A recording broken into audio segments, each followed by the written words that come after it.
everybody, and welcome to another episode of Writers to Writers, where we give tips about writing for you, the writer. So, my name is Suzanne Lieurance of Write by the Sea, and my co-host here is Yes, I'm Simon Rose. okay, Simon Rose, simon-rose.com. Okay, so we are both authors and we've written both nonfiction books and novels. And today we're going to be giving you some tips for finishing the first draft of your novel. Okay, because I think that's where people have the most trouble.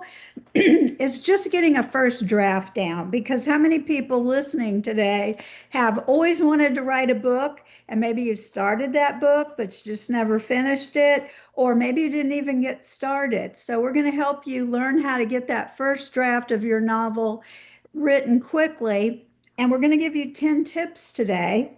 And the first tip we're going to talk about is you need to create a chapter by chapter outline. Okay, and I know what people listening today, a lot of them are thinking, oh no, I don't want to do an outline. Or you mean I have to do an outline for a novel? And you don't have to do an outline, but it's always recommended. That's because think of it like a road map. If you're trying to get somewhere and you don't know where you're going, how are you going to ever get there? You're just going to end up anywhere. But if you've got an idea for a novel and you kind of know where you want it to go, when you create a outline for that novel, that's your roadmap of how you get there. And it does not need to be a classic Roman numeral, letter number one, big A, big B, that kind of thing outline. That can trip you up if you're trying to get an outline that way. So just think of an outline as your main points of how you're going to do what you're going to include in your story. So I think next week we're going to talk more in depth about this. We're going to give you some actual tips for writing your novel. So we'll save those for next week. But Simon, do you advise your clients to outline their novels? I do. I actually, yeah. I mean, we've said before. I think you and I, when we've been chatting, is I didn't have an outline for my first novel at all. I mean, I had this wonderful idea that somebody was interested in publishing, and I felt very lucky and everything. But I thought I would just let the muse take me, and I'd write this wonderful book and everything. But I was it was a good idea to write an outline Mm-hmm. for the book. And I know that when I was fortunate enough to the publisher wanted me to do a second book with them, and they advised me that with the second one that I should do an outline and just to keep me on track. If that was, Right. and I know since then I've advised people to do that. And as you said in your opening address here, sometimes people think, oh, I don't want to do that. I don't want to have a plan and everything. I want to, I want the artistic stuff to take me along on this journey and everything. But it does keep you on track, and I advise people to do that now, even if it's not strict. And as we're going to cover in some more of these tips, so I do tell people now, just have a plan at least, even if it's very rough, and do it from there. Right. Yeah. And particularly if you're writing genre fiction, because there are certain points in the manuscript that you need to hit certain things. You don't just need to have it wherever you think stuff should go. If you've read a lot, let's say you want to write mysteries and you've read a lot of mystery, fictional mysteries, then you may have sort of innate sense of where things need to go in the story, and that'll serve you well. But the more you learn about the actual writing process and how things need to hit at not only a certain chapter, but maybe a certain percentage point in the manuscript, then you'll be able to write a better story that people actually want to read. And when you learn how to do your outlining, you'll learn how to do that. So we'll be talking more about that next month. So that's all we're going to say for this first tip. So just be thinking about that if you're wanting to write a novel. Just be thinking about, okay, let me just put together a little outline of what the story could be about, what I want it to be about, okay? And just include those Yeah, and points. Now, when you actually start your writing, one of the things I suppose that yeah, this is the second tip in some ways. I mean, Okay. one of the things to remember as well is turn off that internal editor that we all have if we're writers. Right. Give yourself permission to write. Uh, well, I don't want. I suppose we should call it writing badly. Give yourself a permission to write badly on purpose. I mean, this is something I suppose. Yes, I'm doing this all the time with my when I'm in the early process, I'm at my local coffee shop writing with a pen and paper. I'm writing some sort of section of the story, a scene or part of a chapter or something like that. And I'm writing it badly on purpose because I know I'm going to come home and I'm going to be typing it up into the computer and everything. And it probably doesn't make sense or I don't like it or something, but at least I've got something down on the screen that I can refer to later on. But I wouldn't have had that at all if I'd been going through it and my internal editor was turned on and I was writing one sentence, for example, and then going back and looking at that one sentence or two sentences or even the whole paragraph Yeah, and we're going and to talk and about that going back and in number six, self-editing. So let's don't jump ahead oh to the yes, editing. right, Let's not jump ahead to the yeah, editing. But you're right. You've got to give yourself permission to write badly. So the most important thing is just start getting the story down on paper. I always tell yes, my clients, if you've got something written down, you've got something you can fix and make better. But if you've only got a blank sheet of paper, you don't have anything to fix. You don't have anything to edit. You don't have anything to rewrite. So it's much better to have something really bad on paper that you can work with as opposed to waiting until you think you can write the best book ever and you won't have to do much editing and stuff. So just give yourself permission. You've got your outline, you kind of know where you're wanting to go. Now just sit down and start writing. And you don't even have to put it in chapters yet. Just maybe write a big summary of the story. Just, expand on that a little bit. And I have known authors that that's how they've written their books. They sort of started with a summary and then they just started elaborating on that summary. So they started building chapters and then, got the whole book. So I think that's that second tip, turn off your internal editor, which to me leads us to the third tip. And this one I think is real important too. This is important for anything you're going to write, and that is choose one goal for each writing session. Okay. yes. So maybe you say, because here's the deal. If you say I'm writing a novel and then you sit down and every time your subconscious is saying, okay, it's time to write the novel, your subconscious goes, we can't do that. That's too hard. That's too much to have to do. But if you say, okay, tomorrow during my writing session, I'm going to write scene one of chapter two. Okay. Your brain can say, okay, scene one of chapter two, we could do that. That's not a big deal. Because you're always trying to get in the mindset. You're trying to convince your subconscious that you can do what you really want to do. Because our subconscious is there to protect us. And if it thinks anything's too difficult, that's why a lot of times something we don't want to do, we put off and put off and put off because our subconscious is telling us, you don't want to do that. That's going to be too painful. So you've got to talk yourself into it. The other thing is when you know what you're going to write before you sit down, you've got one little goal. It's so much easier to get started because think about this, Simon. Haven't you ever sat down and you thought, okay, I'm going to write today for an hour and I'm going to work on my novel, but you don't have anything really in mind? And you waste a lot of time just sitting there thinking, okay, what should I write? What should I work on? Well, yes, I think that's the thing. If you've got this goal for each writing session, I mean that's how it works. And I think one of the later tips, which we'll get to in a little bit, is just being able to write on a particular thing, a particular part of the story, and just take that out with you to get away from the screen and have a change of scene sometimes.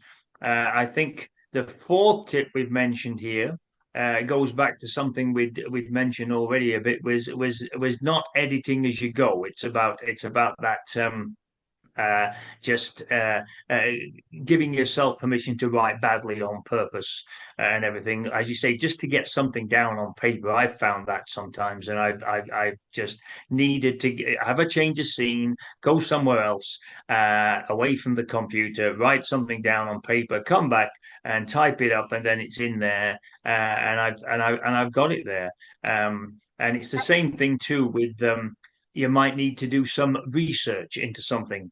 And I've got, let's say I'm writing something historical fiction, and there's a scene in there where I've got let's see, a particular castle or a type of weapon or something like that.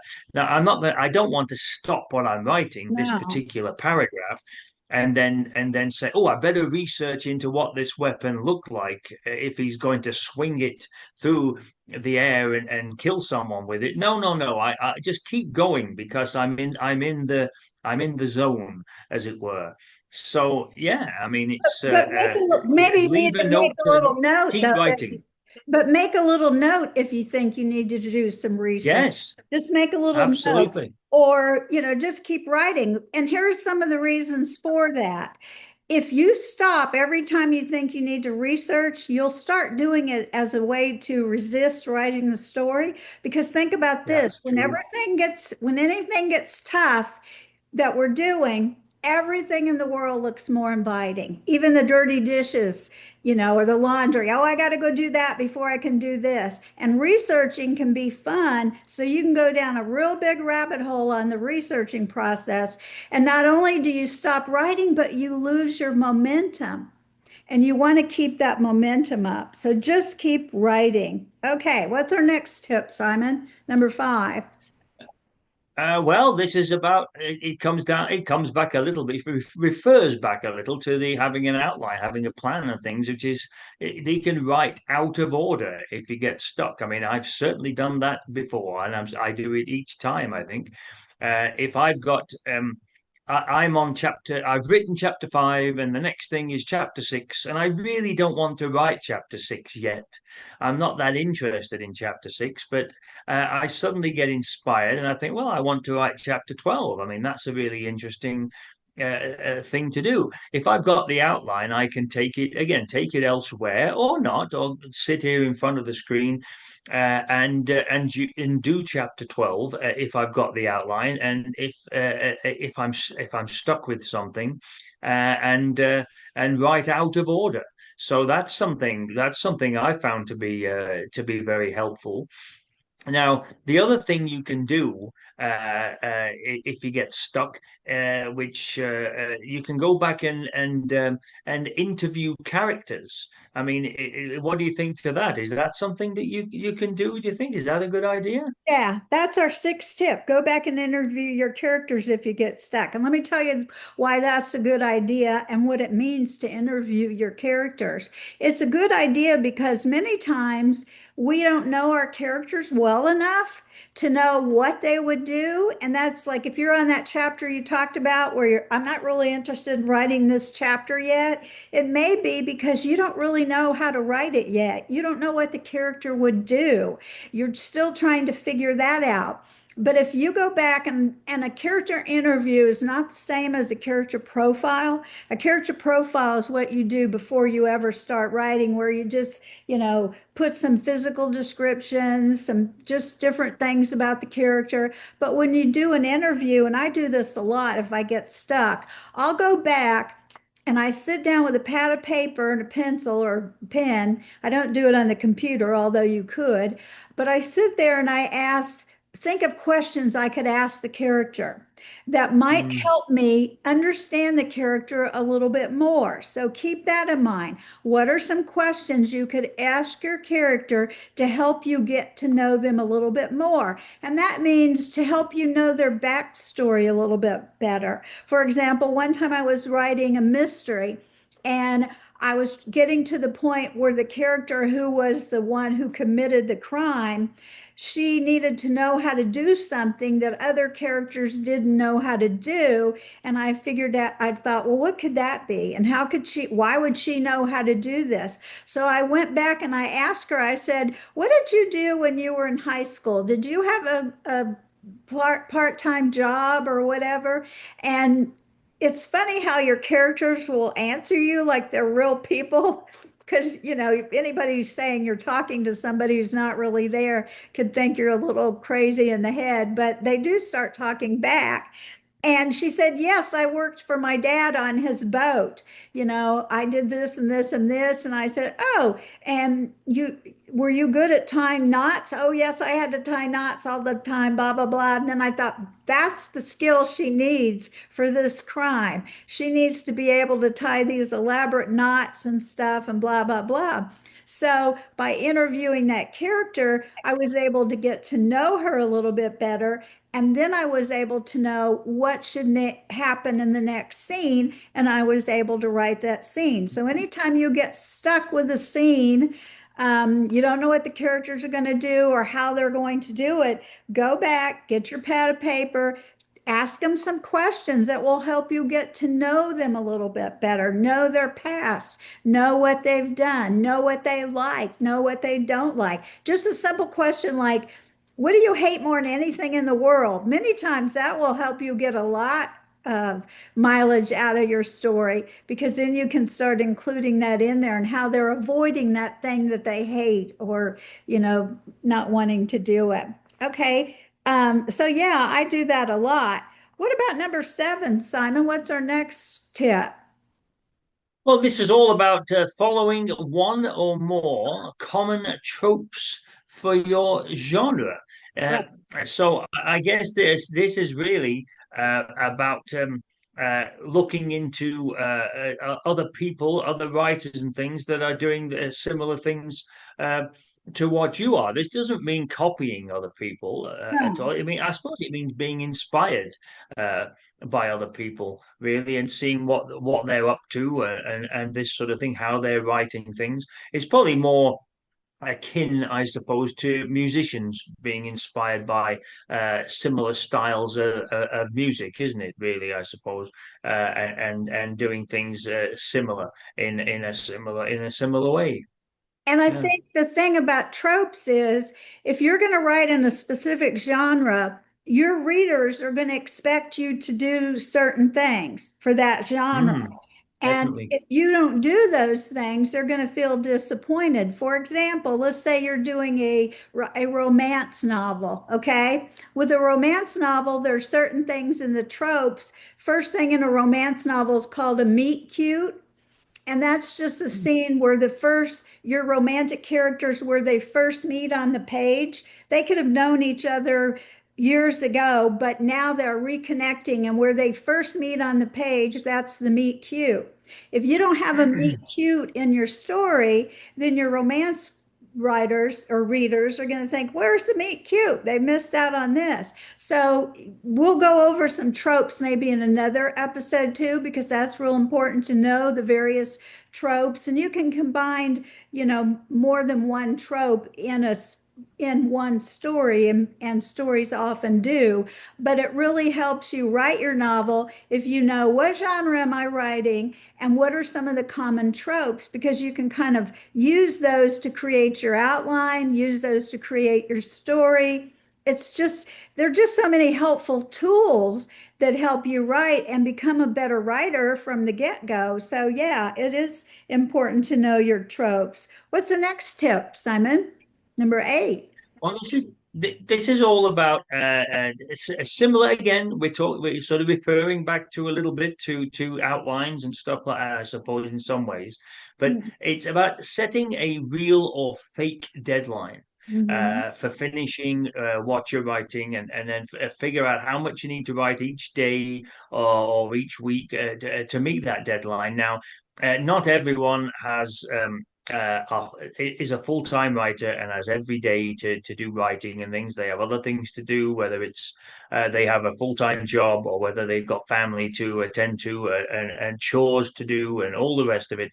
But if they think, right, this particular day I am going to set 2 or 3 hours aside to do this particular piece of writing and things, and just set time aside to do this. It does help. Otherwise, you start writing, and maybe 15 minutes later, you're out of the writing mode. No, it's set a couple of hours aside if you're able to, and you've got a deadline for this, or you want to get something done by the end of the week or the end of the month or something like that. I've done that before. And it has helped me a lot as I've gone along. It's the same thing with setting aside. Point number nine is similar to that. It's setting aside regular writing time each week. I mean, that's a bit like regular appointments. Again, depending on what's going on in your life, and if you've got a busy schedule and things, you think, right, it's quieted on Friday afternoons. That's when I'm going to have my writing time, or Monday evening, or Sunday evening, or whenever it may be. And you're setting this time aside, uh, 2, 3 hours or whatever it is, to do your writing, and you're not going to allow any interruptions. And then that will be your writing time. And again, you'll probably find that helps. Yes, Yeah, definitely. I want to go back to the setting the real or fake deadline for a minute. I think Yes, one of yes. the reasons that you want to do that, particularly if this is the first book you're going to write, if you don't set some kind of self-imposed deadline, and you can be flexible with it, but if you don't set this deadline, you'll be working on your book years from now. You won't ever finish it. Okay.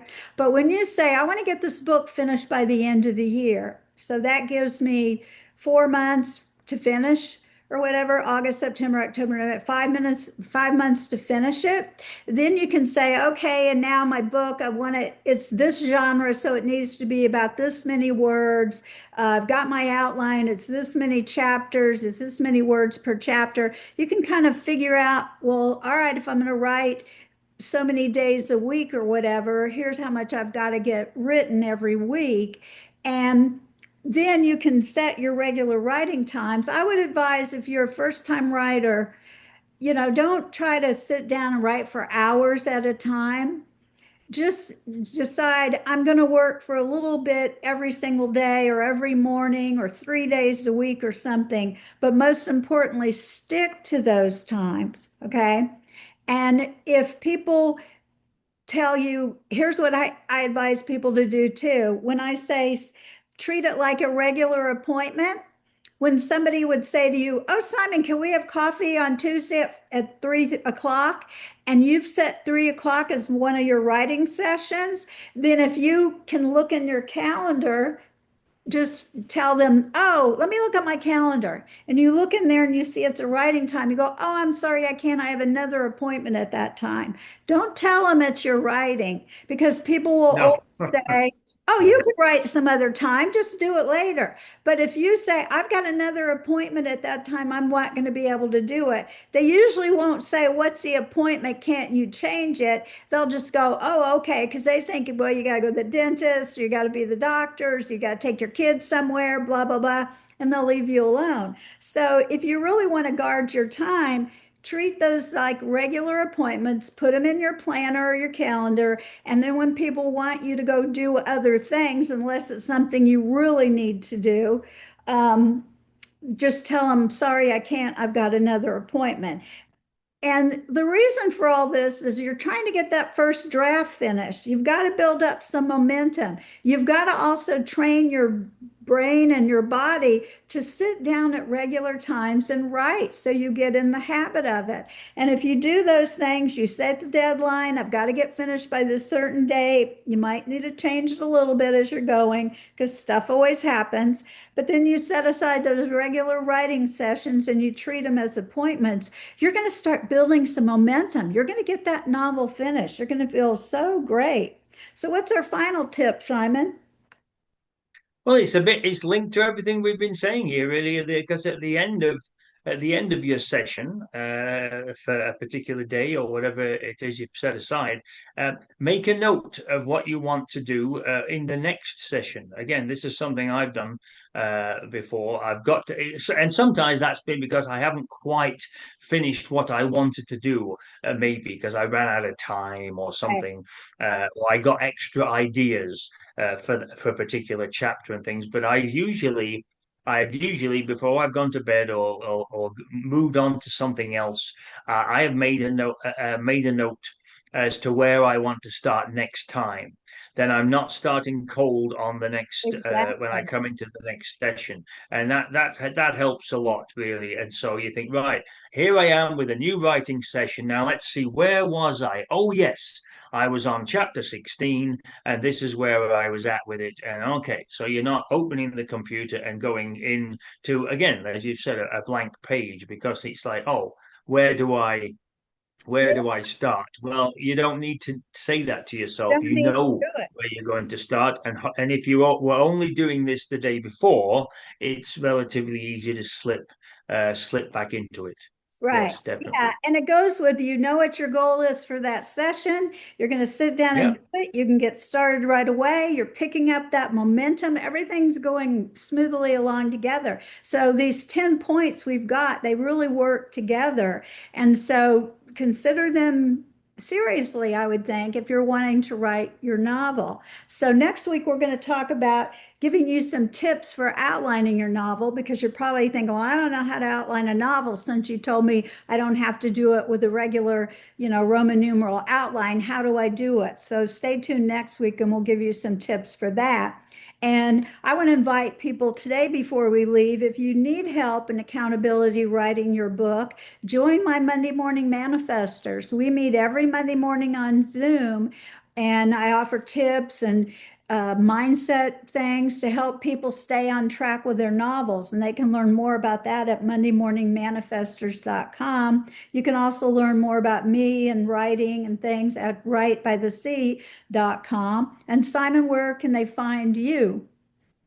They can find me at simon-rose.com. That's all about books and all the different things I do.